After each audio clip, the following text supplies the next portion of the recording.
Okay guys, if you haven't subscribed yet, stick around, hit that subscribe button. We already made a video that has 6 million views in it, and we also are doing a video series showing how to make a tire plug with a knot in it.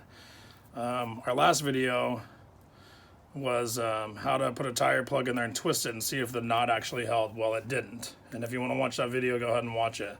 What we're going to do now is we have a tire plug and we did tie a knot in it. And so what we're going to do is we're going to take this from the inside and we're going to install this tire plug.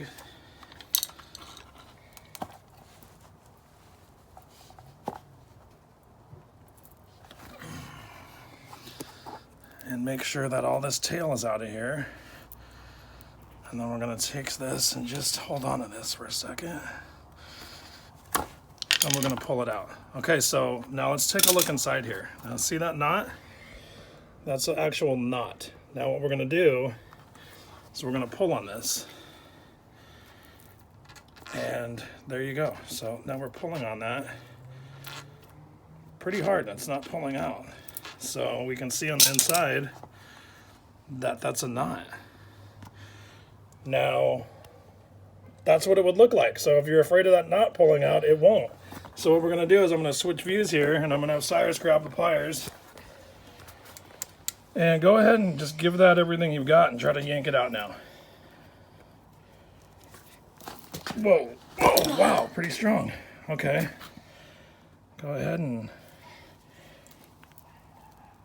It's definitely not pulling out.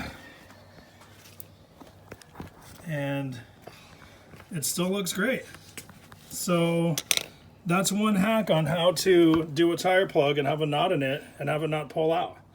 If you want to stick around because we're going to do another series and it's going to show you a secondary way to install this plug and have it not come out, but it is actually, there's not going to be a knot tied now. We're going to show you a different method. So I promise you're going to want to stick around and learn this other way too. All right, well, thanks for watching. Thanks for subscribing, and we'll see you on our next video.